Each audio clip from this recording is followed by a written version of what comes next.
just among fun. Military science, fiction contest. Books or stories every Wednesday. Military science fiction contest.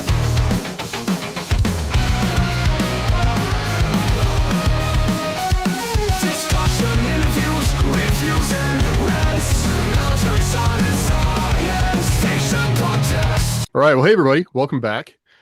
Today, we are talking about rookie mistakes. And the thing I want you to remember is that every day is a new opportunity to make a rookie mistake. So don't act like you won't make them going forward. Failure is not only an option, it is likely. It is likely. It's what you do after failure that matters, right? So I've got a lot of thoughts about this, but I think, Jeff, this was your thought to start with this one? So you want to jump in? Yeah, because, I read a lot of books. Part of why I became an author was because I love reading. And, you get to a point where you read enough books. This wasn't really as big a deal with traditional publishing because it was so much more difficult for them to get a book published as it is with indie publishing, because people tend to publish, despite our best efforts, publish whatever thing they wrote first and then just do the stream of consciousness of writing. And so what ends up happening is you see this pattern emerge of things that virtually, myself included, don't get me wrong, I'm not trying to be holier than thou here, of mistakes that writers make on their first, second, and third books. And it's like, you can be like, oh yeah, okay, well, that's the first time this person's written a book, because they you don't know what you don't know, right? So there's these things that you can hopefully avoid when you're writing, so that you don't, when someone's reading it, they're like, oh, has this person even written a book before? Do you even write, bro? Well, Okay. Yeah, you go. there's also, there's two categories of mistakes when it comes to first time being a writer, and that's the writing mistakes and the publishing mistakes. Yeah. Business mistakes, yeah. Yeah, business mistakes. Which, again, we've all done. And going back with where Jeff is on, even starting, like, when I think of a lot of that, I have a journalism degree. I worked as a reporter. Like, I spent a lot of time with people telling me to focus more on words and how the words work than the story. And I think as I've progressed through this, like, obviously, like, go back to our show about prose and how, important it is, what matters there. But you got to focus on story. And I think just thinking that, coming to it from, I've written some like beautiful prose or something, if your characters aren't interesting, if the story doesn't make sense, that's a problem. And I think a lot of writers come to it thinking that they can use these other tools that they've learned from other industries. And when you're writing fiction or writing and that's the other thing, is remembering that you're writing a certain kind of fiction for a certain audience. And so many new writers do not start with their audience. They don't think about who their ideal reader is. Like, who is the person that's going to enjoy this, and what will they enjoy about it? How will they enjoy it? That's a thing that I never was taught to think about. And I spend a lot of time thinking about it now, because, obviously I would like them to buy it, but that's the person I want them to enjoy it. If they come back and say, yeah, these are the things I liked about it, this is what didn't work for me, I listen to that. But I think a lot of people don't start with that in mind. A lot of writing, because it's easier to really nitpick people about how they write, I think, as opposed to the effect of it. And I just think that's a mistake a lot of people make. They don't focus on telling a good story and who they're telling it to. And you can absolutely feel that a lot. And, let me preface this entire podcast, not just this episode, but the entire podcast, as this is advice for people who want to make a living as a writer. If you just like putting whatever words come to your mind on a piece of paper and publishing it, and you don't care what people think, and you don't care about making money, this advice may not apply to you. This advice applies to people who look at writing as something that they love doing, and they want to make money doing it. They want people to pay them to continue to write. And in order to do that, you have to be willing to learn how to be better and learn what works, learn what doesn't work. So if you're watching this going like, yeah, but I write what's in my heart, that's great. I'm not dissing that at all. I wish I could write what was in my heart. But I also have a family to feed. So if you want to be a working author who's paid for their work well, and like that's your full-time job, this advice is for you. So my number one, my start off the show, not necessarily my number one most thing that I see, but my one to start off the show. Writers start writing without knowing who they're writing for. Hmm. And it's obvious. It is you read enough books, it is incredibly obvious. There's tone problems, there's pacing problems. It's all over the place. And then you look back later on at the writer's other works, and the very next book is in a different genre, or they've written five short stories before wrote their next book. They have no focus, and so they're just all over the place. I don't run into that too much, but then again, I don't think I read as much as Jeff does. I used to, but most of my reading was pre 2020 because once I started doing this full time, uh, I mean, really full time and counting on this for our full household income, I just didn't have as much time to read as I used to.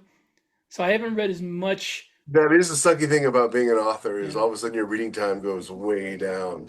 I haven't read as much indie stuff as I would like to have, and most of what I have read is from people that I know, and I know they're good writers. So I don't run into the bad writing that Jeff does. and the bad writing I did run into was mostly pre 2020 in the Wild West days of Kindle. So some of it was really bad, and it was successful anyway, just because back then you could get away with that. Um, but To be uh, fair, there's plenty of books from throughout all time and now that are badly written that are successful. yeah, And I think that's that true. goes into those books are doing something for somebody. And just because you don't know what that is doesn't mean it's not doing it. I mean, Well, Twilight's a famous we're example. all three of us are speaking as authors who have a lot of experience with the structure of uh, of a genre book. Any genre and our subgenre, we know we know how they should be put together. So if it's not put together the right way, it sticks out to us. However, it may not matter to a No. casual reader who doesn't read a lot of military science fiction or science fiction, and they just see something and they like it, and it strikes a chord with them. And honestly, those people probably make more money than we do. But those people, as Jeff is fond of saying, they're like the tiny percent of the tiny percent. You're not gonna. I can tell you right off, whoever's listening to this, you're not going to be the what's her name, Stephanie Meyer, is it? Stephanie Oh, Myers, yeah. yeah. Yeah, You're not going to you're be not gonna be her. you're not gonna be her. You're not gonna You're be not going to this. be Matt Dinniman. You're not going to be Andy Yeah, Weir. you're not You gonna be know, the girl who wrote the Fourth Wing series. That those people are. you're not even going to be the writer of the Divergent series. Yeah, you're going to be a tiny, those people are a tiny, tiny percentage of a tiny percentage. You're not going to be that. Uh, and if you are, I want to talk to you about a loan. But seriously, though, you're not going to be that person. I mean, you may be, maybe lightning will strike for you, but you can't, let me put it this way, you can't count on being that person. You have to count on being the person who has to slog along and write your books and build success gradually, and then maybe be able to make a living at it. Maybe be somebody who gets awards for it. you know that's not me. But Yeah, I was disillusioned on the awards thing too. I thought, like, oh, I sold all these books. I'm going to start winning awards. No, that's not how that works at all. No, I think a part of that too is as you study the industry, you just like a book I've been thinking a lot about lately is Anti-Memetics Division by Quantum. there is So no anti-memetics I division. know we talk about, so that's a book that like Matt Dinniman, Quantum or QTNM is his, he started out writing fan fiction in the, was it SCP, like world, which is kind of like X-Files meets, Lovecraft sort of. Um, so writes fan fiction, like starts publishing on Amazon. The books get, and the books are really, they're very interesting. I think they have a really niche, audience. But then Anti-Memetics Division gets picked up, re-edited, and it gets fed into the machine. And so by the machine, I mean that, agent, all this stuff as far as pushing this book in front of everybody. And you can kind of see that happening now. It is happening with Dungeon Crawler Carl and other books like Andy Ware. And so when you read the reviews on these books, you'll see a lot of people be like, why do people like this? Or some people love it and other people just don't get it. But it doesn't matter because it's like a battering ram that's hitting, the industry, and it's going to plow its way through it. And it'll be nominated for awards when it wouldn't have been previously, because there's like this self-feeding mechanism where the book gets pushed, people see it, everybody talks about it, whether they like it or not, or there may be plenty of other books that were good or better. They just don't get into the machine, right? And so not as many people see them. And awards are a feedback mechanism because more people saw it, so more people nominate it, more people vote on it. And that's how the award works. Like the Hugo in particular is a fan-based award, so it is a popularity contest to a certain extent. Like, and so once you kind of realize that, like, there are certain things that it's really interesting to me how Dinniman has progressed up from self-publishing. Like, same thing with Quantum. Like, there are probably other people in like the romantasy space that are doing the same thing. And that's more possible now than ever before. But just realizing that there's a machine there and you got to hit certain things at certain times to get into that machine. But if you don't, like, it's not the end of the world. Like, there's still plenty of great things you can do in your career without being part of that. Because the other thing that machine does is it takes away things from you. Like, I think about that sometimes. Like, would I want to be Matt Dinniman? Like, the guy can't, like, certain things are getting taken away from him, even as far as like what he can write or not write, or the fact that he even just published a standalone book and people are generally liking it, Operation Bounce House.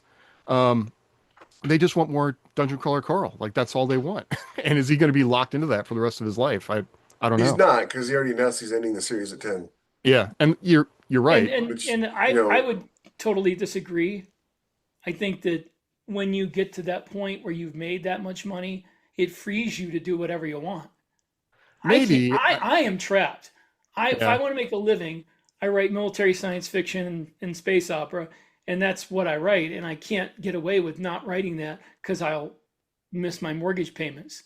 I can't branch off into fantasy or a western or whatever. I don't have the time.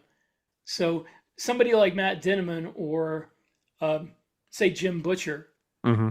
somebody who's made their money, they can write whatever they want. And if it fails, it's not going to fail badly because they have a built-in fan base just for them, not for the series.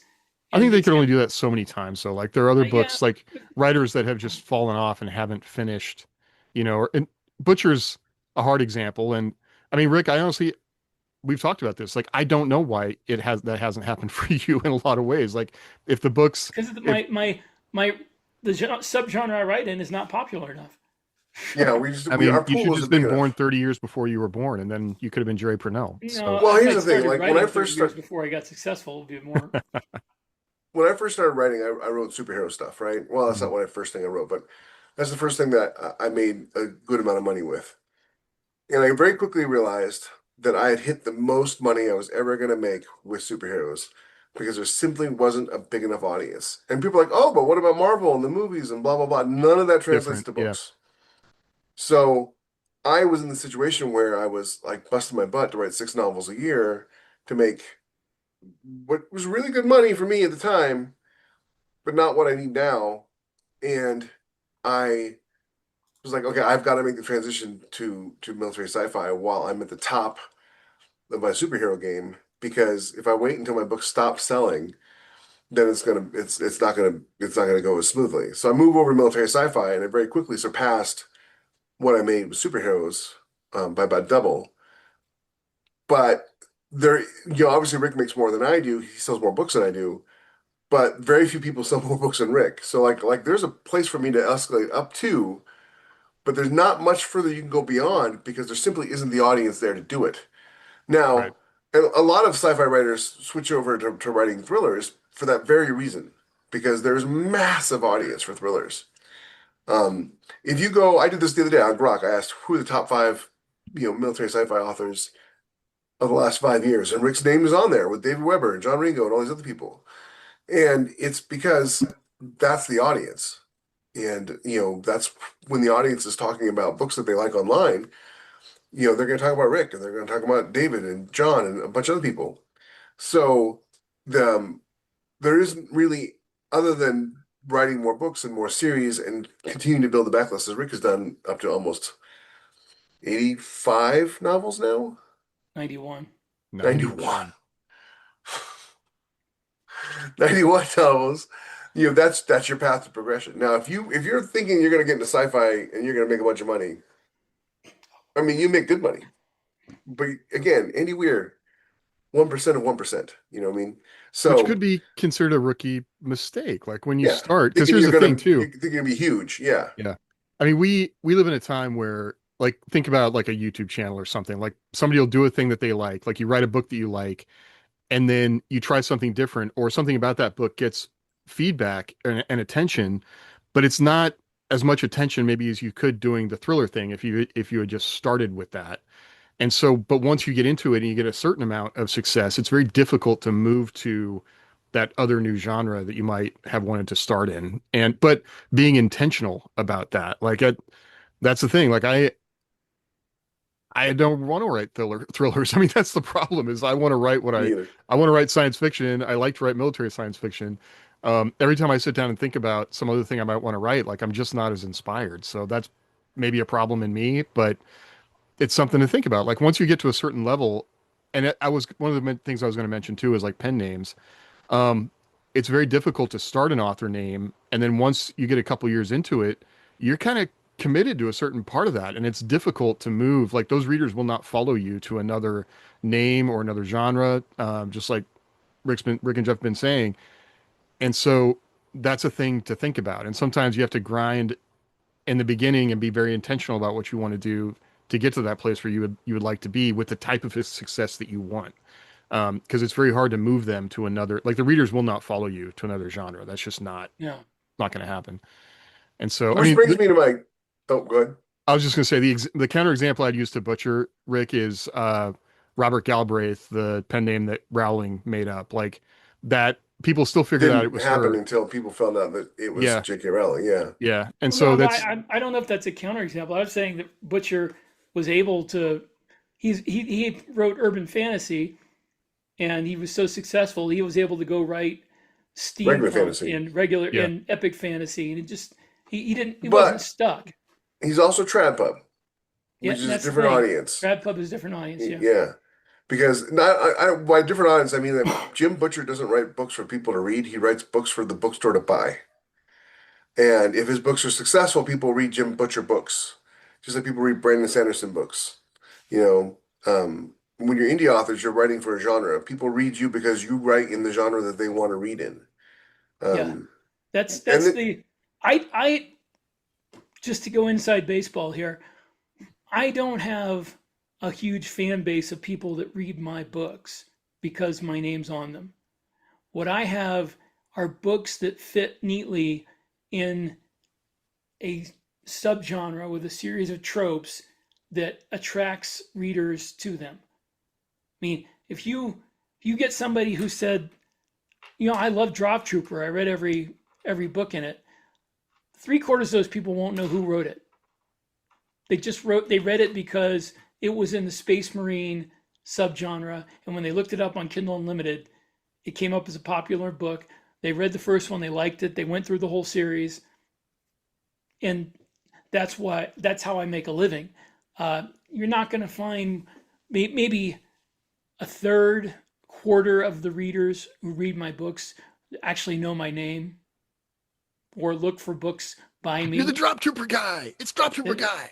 I mean, if you ask them who wrote Drop Trooper, they won't remember. You know, that's and that's the honest truth. And it has some of it Yeah. has to do with just the kind of readers that we're going for, which are whale readers, people who read 5, 6 books a week. yeah, And they can't remember anything they read. And part of it has to do with the Kindle format. You don't look at the book every time you pick it up. You're not looking at the cover. You're not looking at the author Mhm. name every time you pick it up. It's not on every page.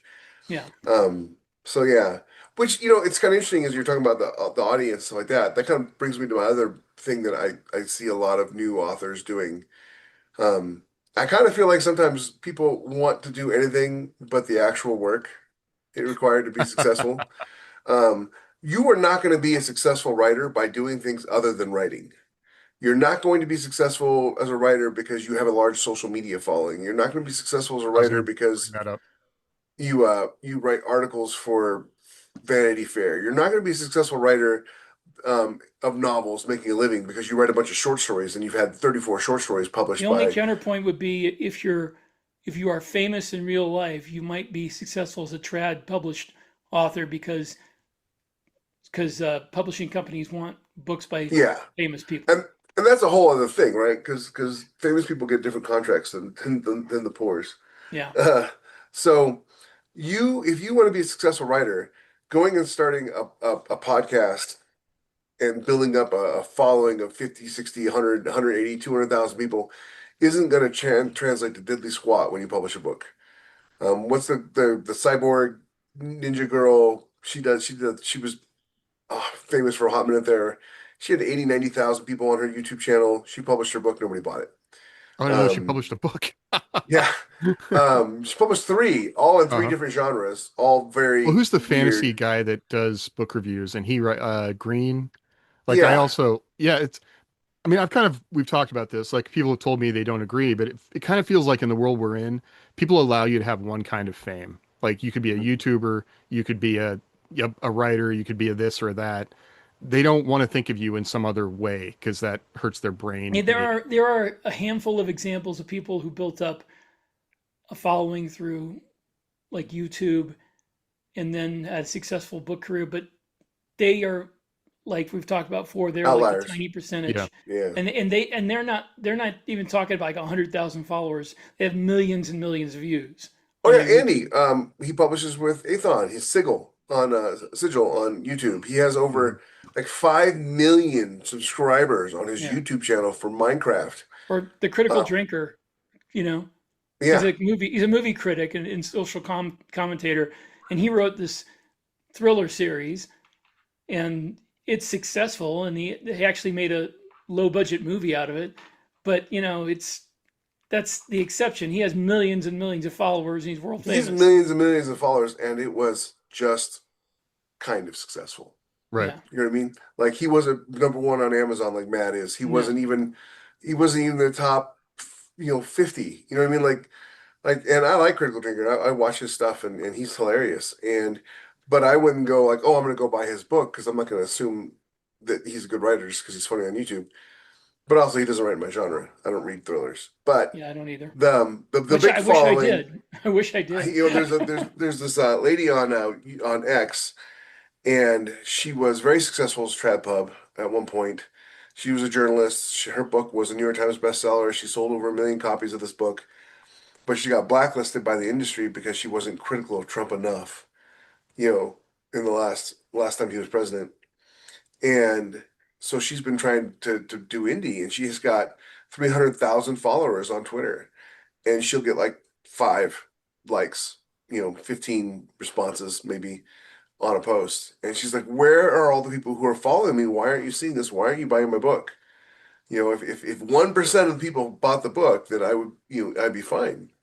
And I told her, I mean, on Twitter, like, listen, it's great that you have followers. It's great that people interact with you, but that does not translate to book sales. It just doesn't, you know. I Be nice if it one did. thing I think there's a few different things going on too. Like the type of people who are following you on social media that if they're attracted to that content for a certain thing, they want that thing. They don't want the book. And Yeah. I I mean, I'm pretty burned The out on thing, the social. book. Yeah, I'm pretty burned out on social media right now, but I honestly have just come to feel like it does.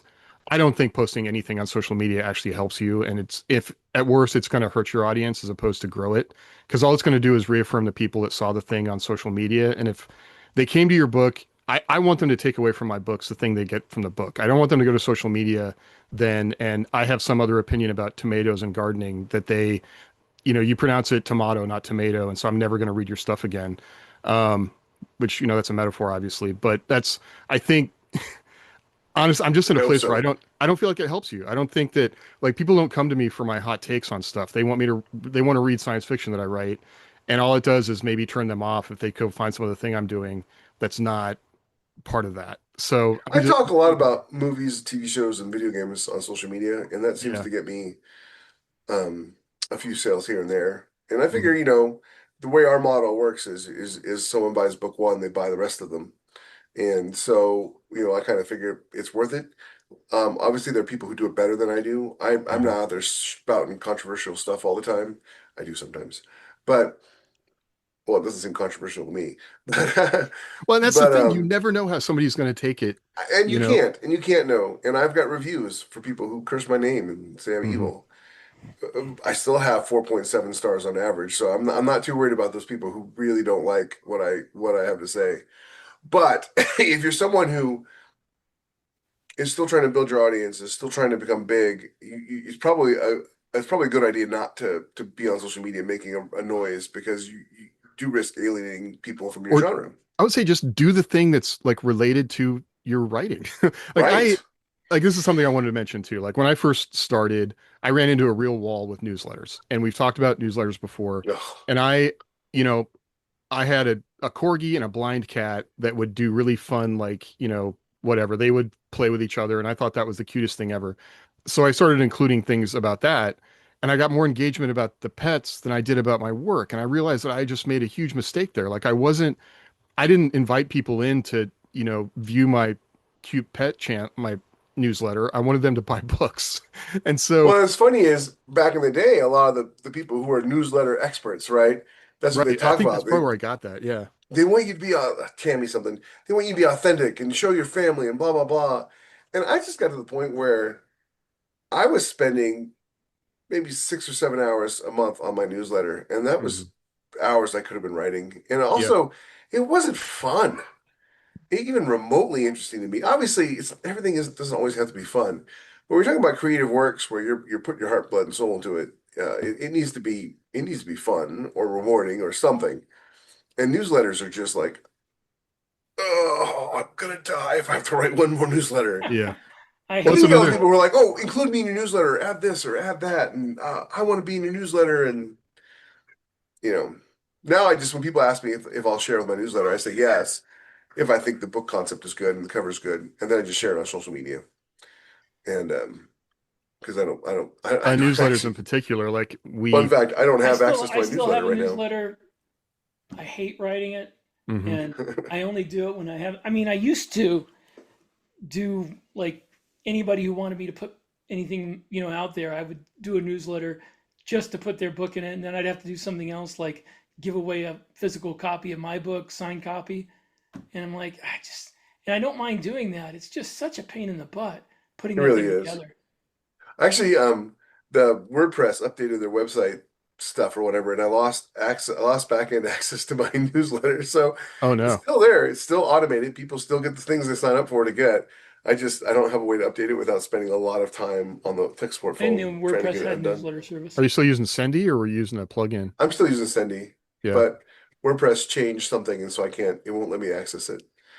But that's neither here nor there. I want to do another writing one. We've been writing a business one, and this was writing one that is I've harped on this before, but this is kind of the episode for it.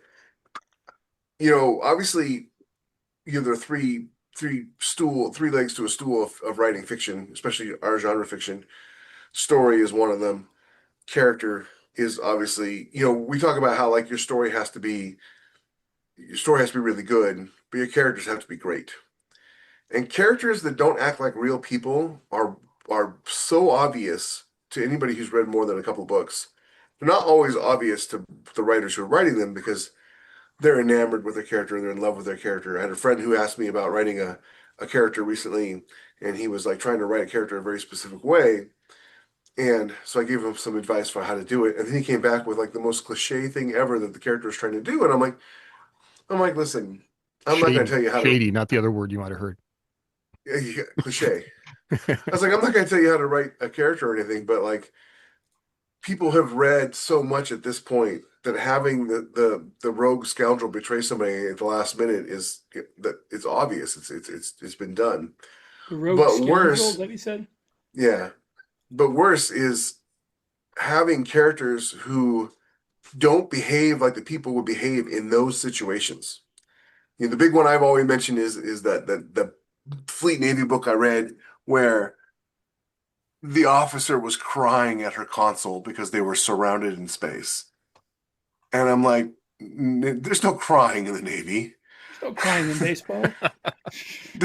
The naval officer, the trained, highly educated, highly proficient naval officer, isn't going to break into tears because she's a woman and they're in combat. I mean, and that breaks that immersion, that breaks that reality. So you have to, when you're writing your characters, there's the plot, of course, that the characters have to follow, right? But each individual character has to behave like a human being.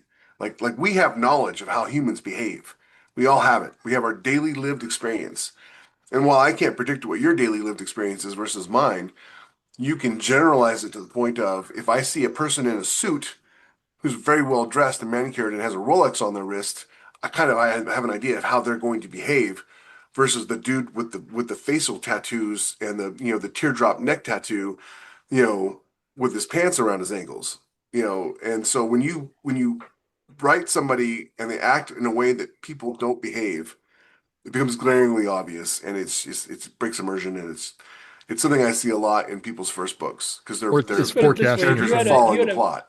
you had a Navy officer who broke down crying when you were surrounded in combat, they would wind up getting relieved of duty.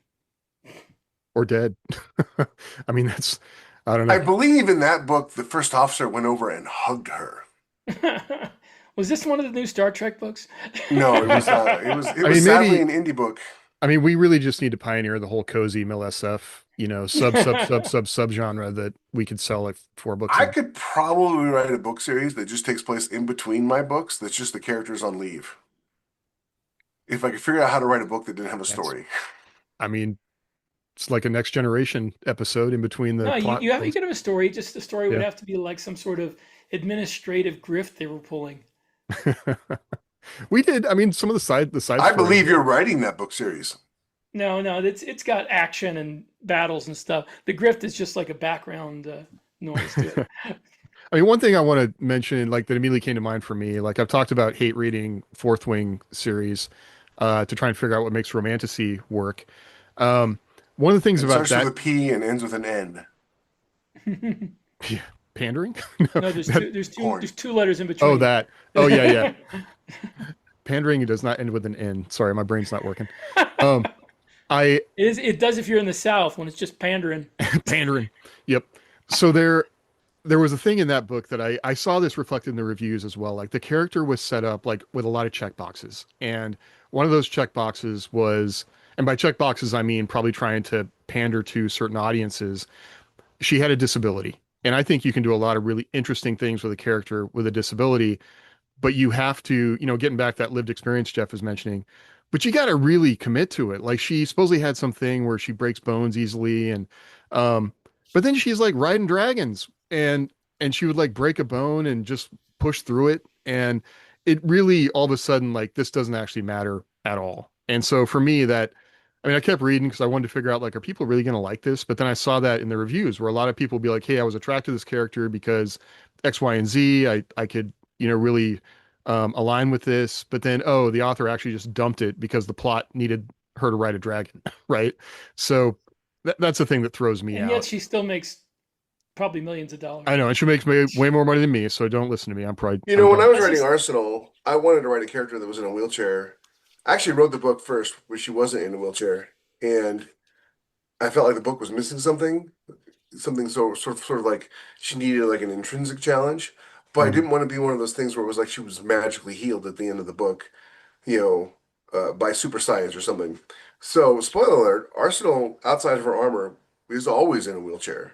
I interviewed a bunch of people who are in wheelchairs about how it works, which is why whenever I see anybody say their D&D characters in a wheelchair, I'm like, you're an idiot. Thank you for telling me.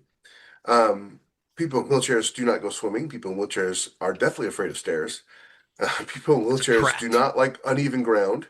Yeah. There's all kinds of things they that people in avoid wheelchairs, dungeons. yeah, actively avoid, fighting things that will eat them alive. But the worst thing that all the 3 or 4 people I've interviewed who are in wheelchairs told me is that, and I would have thought of that they can be injured and not know they're injured, and that can cause them to die. And so they have to be extra careful. And so I wrote this character who was in a wheelchair, who was a superhero. And one of the things that happens repeatedly through the course of the books is that her legs are injured and she doesn't know it. and eventually she'll find out, and it's bad, and so I try to make it impact and affect the story. But like James is saying, is like if she was just in a wheelchair, or like the episode of Arrow where Felicity gets paralyzed, and then at the end of the episode they put a chip in her back and she's fine, and they never mention it again. Um, that's a Or problem. Now, what's the name from the MCU? Rhodey. yeah, Uh, Rhodey, yeah, got like paralyzed from the waist here's your down. artificial legs. But he's not artificial legs. He's in like an exoskeleton, Yeah, and but was that they even have the Rhodey? exoskeleton. I thought that was a, No, I thought that was a shapeshifter. it's no. Well, no, I don't even. That series, as far as Marvel is concerned, doesn't exist. Uh, but I mean, they always have him in an exoskeleton, but it never shows him actually dealing with paralysis. Yeah. Yeah. I mean, And that's so the it's like, yeah, you have a disability, it just changes your whole worldview. And I think a lot of people fail to think about that realistically. But so one thing I wanted to touch on that, I think another mistake related to character that rookies do is they're working through their own stuff. Or the thing I really hate too is like they have a fetish of some kind that I don't realize until like third book that, oh, you like this thing. And I feel like I just played into your fetish by participating in this book with you, that totally will turn me off a series. But Otherwise known as "Oh, John Ringo, no."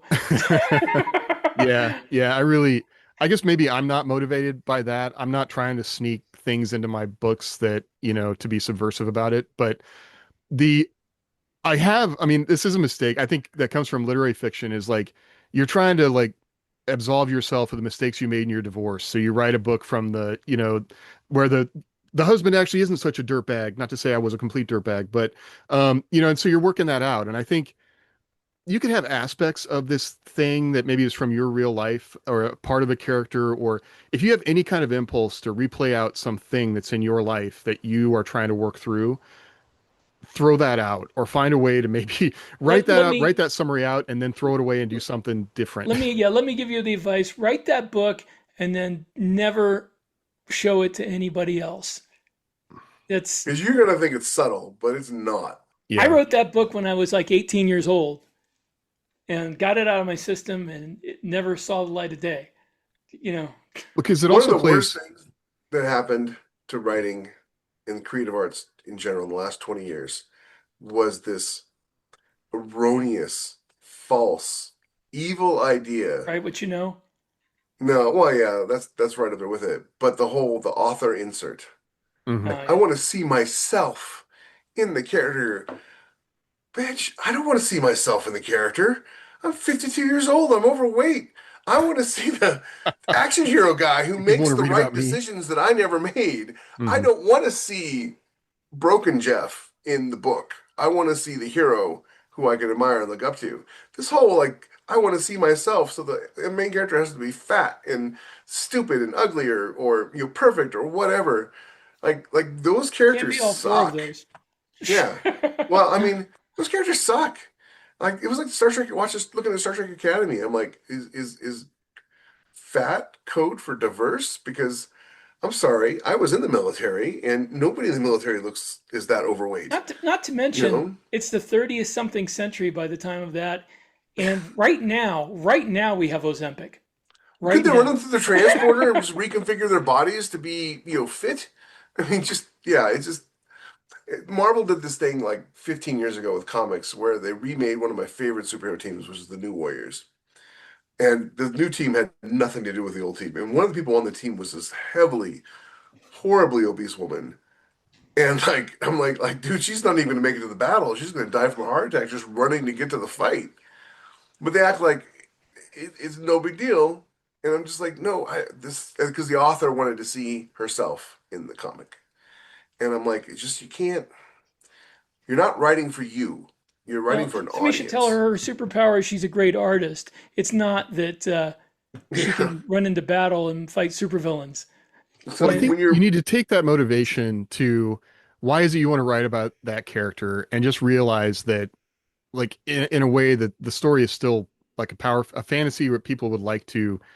I don't know. Just to me, that's a pretty easy button type of conflict at this point, like to make the character overweight or whatever. Like it's just not super interesting. Like I would rather see them work through some other thing than Well, that. it's never interesting because just like the disability, it's never a factor. It's never a factor. And Well, it's poor character design. yeah. And if you look at like iconic characters throughout history, created in fiction, you're never going to find a character who is incapable of doing what they're doing, but still does it anyways, and we're just supposed to believe it. You know, like the person in the wheelchair being in a dungeon for Dungeons and Dragons, or whatever that lady was flying the dragons. Those don't become iconic characters because you're looking at them and your brain is like, it's like uncanny valley. Your brain is like, that's not real. That person can't do those things. Um, when back when I was a kid and Buffy the Vampire Slayer came out, I loved Buffy the Vampire Slayer. I loved the whole back then it was fresh and new, the 5'2", 110-pound girl beating up the giant monsters and stuff like that. But she had magic powers, so it made sense. But now it's like every single thing ever, and so it's like okay, I'm done now. I've suspended my disbelief for as long as I can, but unless you're going to give them magic powers that allow them to be that strong, a 5'2", 110-pound girl is not going to deck a 6'2", 230-pound guy and have him go down at all or move really. So it's like you've got to, if you want to write about these like super cliche characters that are at this point that are super cliche, you've got to find a unique spin on it. Otherwise, you're just telling on yourself. That or it comes back to And the character. Like make the character an interesting person who obviously that can be their worldview. They can be struggling with that and working through it. But how are they actually realistically going to solve that problem with the tools they have, that makes sense. Like that's a thing that's interesting to me. But a person who dwells on it, like that's one thing before I forget, like internal conflict versus external conflict, external conflict, yeah. which feels like a thing that I was definitely trained on, and literary, like you're coming at this, like I don't feel people are as interested, at least in genre, to feel like be with a character as they just go over and over and over again in their mind all the things that are bad or wrong, or like they're creating drama between two people. Like I want to see them working together to solve a problem. Like if we've got the Firefly crew, I'm not as interested in the drama between Jane and Mal. I want to see Jane and Mal like work together to go solve a problem, A little bit, I mean a little a bit. little And bit. yeah, Yeah, but because that if makes it them, goes when they do work overwhelming, together to solve the problem, that makes it interesting. but if it gets in the But way of them doing it because they're quibbling with each other, like I just find that, and I think a lot of people will insert that, like they think they should do it because that's what we see as. I always think of it as like fake conflict. Like the minute I see it in a show, my wife will get frustrated with me because I'm like, yeah, that's fake conflict. I don't care, because that's ultimately what I feel like. Like the it's author ran into, manufactured. They did it. yeah, They did it for drama and not for anything else. the author ran into a place where they didn't know what to do. They don't know how to move the plot forward, so they just make up some junk between the characters that to me is just not interesting. So That could be resolved with a single sentence yeah. that nobody ever says. Hey man, I'm sorry. Can we work on, let's get through this. I don't know. Tell you what, So, let's deal with the people shooting at us, and then Right. we can talk about why you didn't like the toast I made you for breakfast. so let's get to more rookie mistakes. We're running out of time here. Oh yeah, okay. So Go on, honest, Rick. I think Oh, I thought you had because one. that one, last one was a craft mistake, right? Yeah. Yeah, Going yeah. more to I have another craft. rookie mistake if So you this don't one have should one. be a publishing / Marketing business business mistake. Yeah. I would say a business mistake that a lot of rookies make is trying to seize on to the latest trend and make their career around it. And when I say trend, I don't mean like military science fiction. I mean like, say, middle-aged witch academy. It's something that Reverse harem, magic or school. supernatural prison. Yeah. Something like that. Trying to seize it because for one thing, if you're a newbie, you're likely not going to be able to write fast enough to hitch onto this trend. Or It's going accurately to be enough. it's going to be done before you get your book out. So that in my opinion is a mistake a lot of people make. If you're right, there is another way you could do it in trying to predict what trends are going to become subgenres.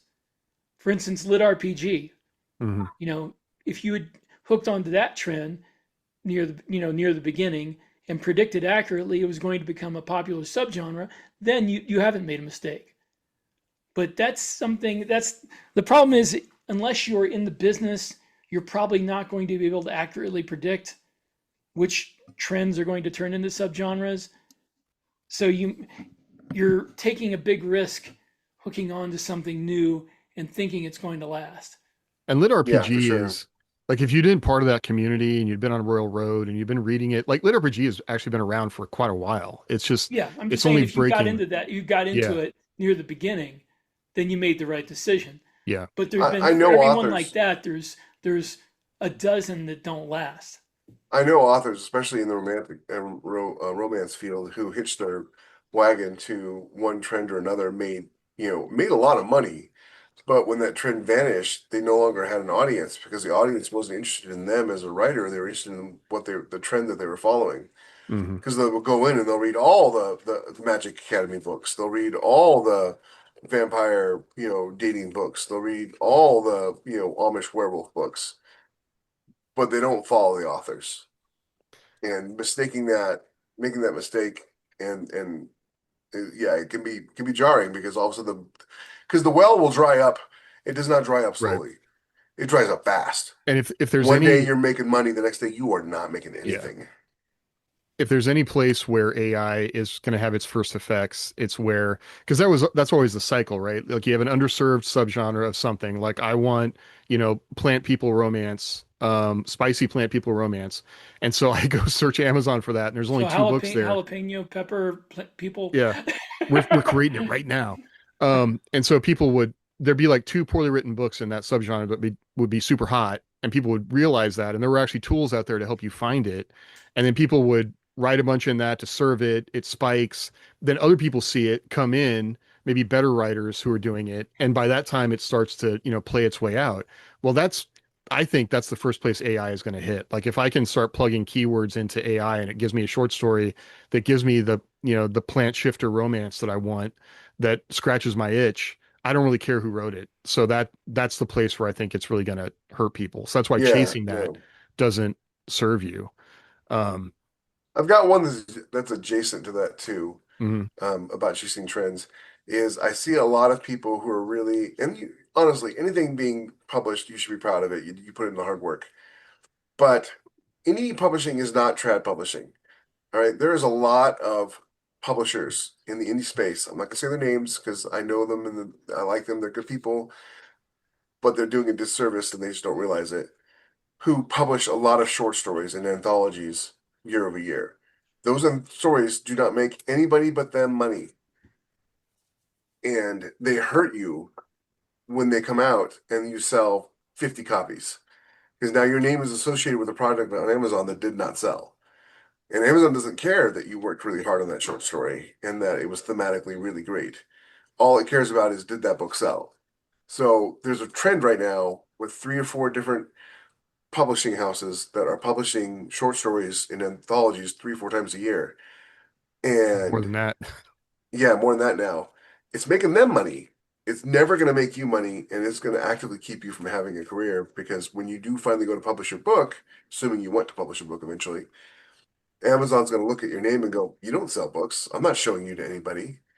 So, and that's a big trend right now in the industry is, oh, go get published by these small presses that are doing all these anthologies with 1 or 2 big names attached.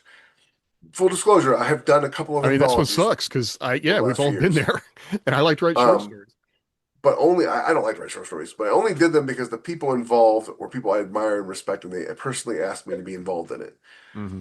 I think at And some point, you if you're know, successful enough, it's not going to bother your if you're career. successful, but I mean, talking about rookie mistakes breaking in, Yeah. don't Yeah. think that you got 50 short stories published with these small Yeah, publishing that companies, is and that not going to somehow do makes you anything. successful. It used to be the old business model in trad publishing, especially in science fiction, was you would get short stories published in like Analog or Asimov's, and those short stories would get attention. And then when you talk to the publisher about publishing a book, they would remember your name from those short stories.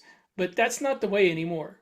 Um, those books, yeah, I'm not even sure if Analog still in print Yeah, they anymore? are. Yeah. I don't know if they do short stories though Oh anymore. yeah, they do. Oh, I mean, okay. Yeah, I mean that's the thing. Like that pipeline is there, but it takes way, and that's a rookie mistake I was going to mention. And I don't know if I would call it a rookie mistake, but it's a very different path, and that the Yeah. time that you will spend doing that and trying to get the outcome that you might want going a different path. Like I only have so much time left in my life, so I would, Yeah. I like to write short stories. I don't put as much devoted effort into that as I do into other things like writing novels. But I mean, I have a bunch of short stories I've written that I should submit and I haven't submitted.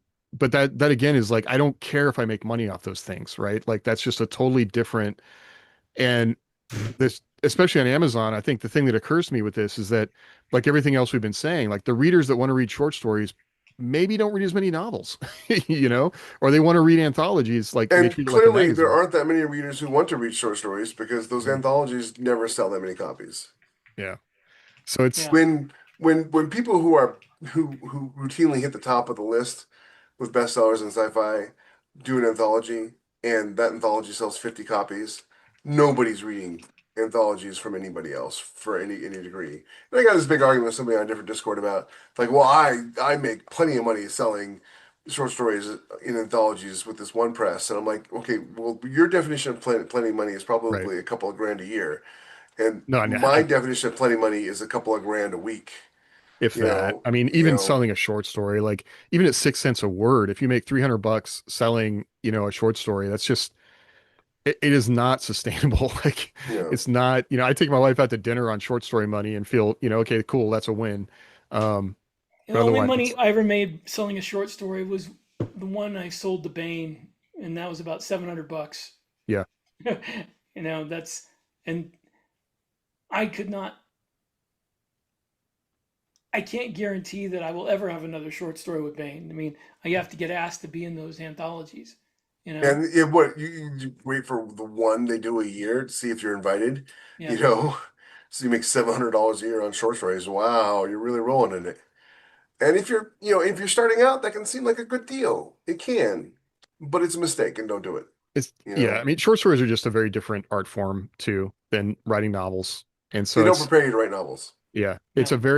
it's just a different path. So I think again, it gets back to kind of you only have so much time and being focused on what it is you really want to do. Because once you get started down a path of doing a thing, like, oh, I really like James's short stories. I want more short stories. I don't care, about the novel that you wrote, or I don't care that it was a fantasy story. I want science fiction stories. And we just live in a time when it's so granular and it's really hard to move out of that once you're into it. I think the last rookie thing I was going to mention that's also business related was just realizing that a writer can have like being a writer could potentially be like 10 different jobs. And focusing on the job that you were actually good at is what I would really recommend. And I think we've all learned that lesson and talk about it a lot of different ways. Like, I'm not a very good marketer. I don't have time to devote to Amazon advertising or whatever, Facebook advertising. I mean, all these different things. Like, and the thing that matters the most is the thing that got you into this, which is writing the book, you know? Um, so do that would be my big recommendation because there are so many people who want to What sell would the you these rookie services. mistake be? What's that? What would the rookie mistake be? Not focusing on writing the book. Yeah. Like the best marketing piece you can do is to write the next book.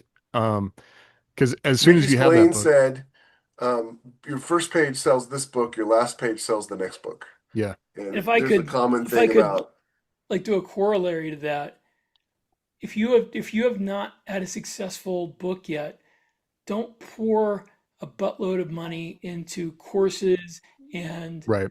and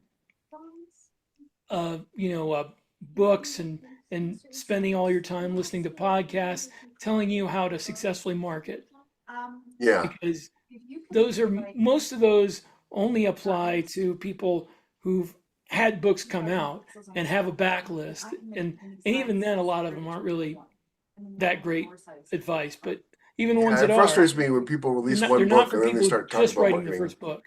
Yeah. They'll release one book and then they'll be like, okay, how do I market this? You don't, you write the next book Right. Yeah. and then you write another book. And then Write if a any of those trilogy or sell, a six you book know, series and then worry about it. yeah, yeah, exactly. So Rick's 100% right there. And It's then don't waste time on marketing.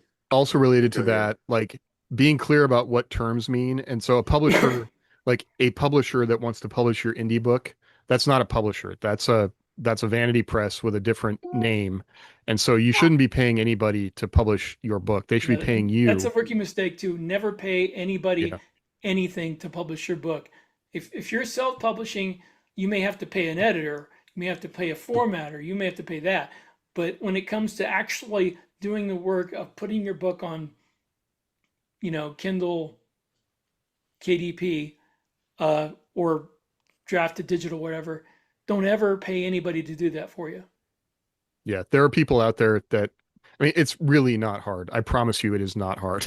If you can open Word and start writing and format a book, you can set that book up to be published, and then it's not that hard.